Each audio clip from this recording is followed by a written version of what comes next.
Good morning, everybody. I'm here with Billy Davis, owner of Florida Title Pros.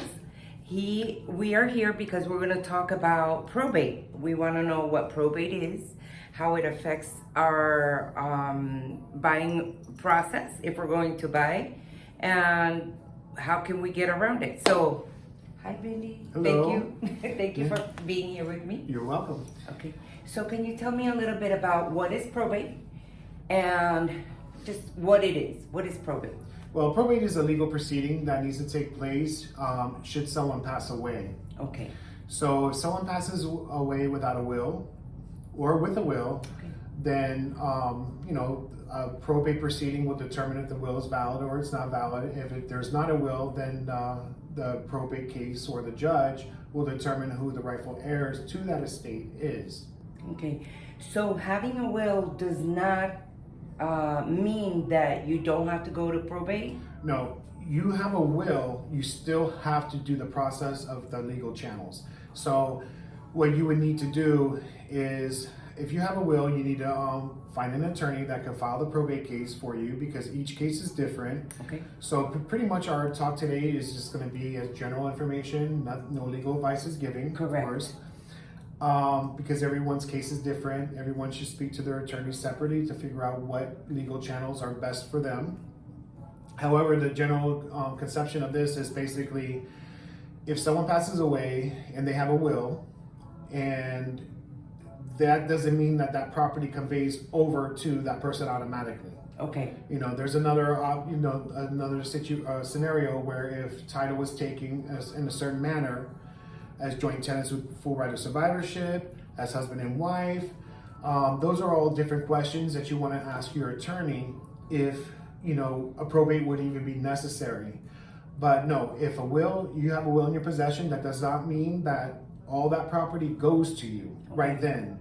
The court determines if that will is valid, and by that, you have to file a probate case with the courts. Okay. Billy pointed something out. We're here to provide education. We are not attorneys. And if you have any specific questions, you should consult your attorney directly. If you have any questions, we'll be more than happy to answer your questions. We'll leave our numbers at the end of the video. But any legal representation must be done through an attorney. We're just here to provide information. So, with all that being said, how does probate affect homeownership, the buying process? The biggest issues we see in closings, Jamie, is that we'll get into a contract or receive a contract. Right. And you'll probably receive one as a lender. Now, if the probate was not done because the people have in their mind that that will already conveyed the property to them, then we have a big issue, because now they went into a contract, they signed a contract on behalf of the estate, which then they were never appointed a personal representative of. So they had no authority to really go into that contract at that point to even sell the property. So that starts off really bad. On top of that, they can start the proceeding during the contractual period. However, probates can take up to 6 months, 3-4 months, depending on the court docket. So, or during that time of whenever that file's coming in, we don't know. Or even years. Yeah, depending on if anyone wants to contest it. So It could go into litigation in probate. So it's very important for real estate agents, especially when they're handling situations like that, reach out to title. I'm a real estate paralegal. I've been doing this for over 30 years. So, we handle probate cases with the attorneys I do paralegal for. Okay. So, the process is not quick, and now you may potentially lose that buyer or have a legal issue with that buyer as well because of a contract that was signed. So these are all different scenarios that can happen if a buyer or a realtor or a seller or a realtor is not very familiar with the probate process. Okay, is there any way to, once a property is in probate, is there any way to get around it? Okay, so prior to a seller, if you own a property, there's different avenues. There's a Lady Bird deed that can be done. Okay. That if, you should, let's say you have a Lady Bird deed done. But the Lady Bird is previous to the person passing. Correct. This all has to take place prior to the person passing. Okay. So a Lady Bird deed basically will put the person back on title with a life estate, and then you would add what's called remaindermen on title, such as maybe their kids. Most people put their kids as remaindermen. So what happens with the difference between a Lady Bird deed and a quitclaim deed is that if you do a quitclaim deed to add joint tenants with right of survivorship, each one of those people that you added on title have to consent to the sale, have to be there for the closing, have to sign for any mortgages that you refinance. So if that becomes a problem, which a lot of times with family, that can become a problem. A Lady Bird deed is different. A Lady Bird deed will put you back on title with a life estate, meaning that you would have full, depending on how that deed is prepared, you have to speak to your attorney, but a Lady Bird deed will generally put you back on title with a life estate and leave your kids, let's say, as a remainderman. The only time your kids will go on title is if you pass away. So you would still have the full authority to sell, lease, rent, refinance your property without the consent of your kids at that moment. So there's the difference between a Lady Bird deed, which can protect your asset, or a quitclaim deed.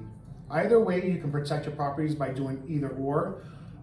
Depending on your situation, you just got to figure out with your attorney which deed will be suitable for your particular situation.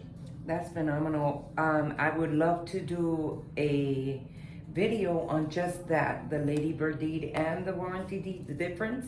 So we'll leave that for another session, because that could save us a lot of money and a lot of time. Anything important that we need to know about probate that can help us throughout the loan process? Once the person has passed and we're already in the probate situation, any tips? Well, if the property is in probate, I think as a lender, or even a seller, if they're listening to your podcast, it's very important if you're in the probate process to figure out there's different types. You have a summary and you have a formal, right? A formal is when you have an estate that's worth over a certain amount, and a summary is basically if it's just homestead property and you have assets less than a certain amount. I believe it's $75,000. In any case, you got to figure out which type of probate it is. And then if it's in the middle of a probate, then you want to make sure that they get an order from the court authorizing the sale of that property. Now, if you're refinancing, that's different. You can't refinance the property until the title's been in the name. So that's going to be all discovered when you send me the file, and we present that to our underwriter for the examination, and it comes back showing what part or what process or part of the probate the person is already in. So at that point, we'll be able to let you know the requirements. But first thing is first, you would want to find out where they are in the probate. Has there been an order authorizing the sale if it's a purchase? And if it's a summary, how long, did they already get the order to determine the homestead? These are all questions that you can always pick up the phone and call me, and we can look at the docket, or we can speak to the attorney that's handling the probate to kind of figure out for you to find out the time frame. That's excellent. And can you tell us how much experience year-wise you have with probate? Because it's not good to, it's not who you know, but how much they know. We pay people based on their knowledge, right? And we want to make sure that we're choosing our people correctly, the people that are going to assist us. So, I've been doing real estate, title, and real estate paralegally for about 25 to 30 years, give or take. If I really want to sit and do the math, but I have a lot of years of experience in this. Real estate is my expertise in what we do. It's all I've done, in law.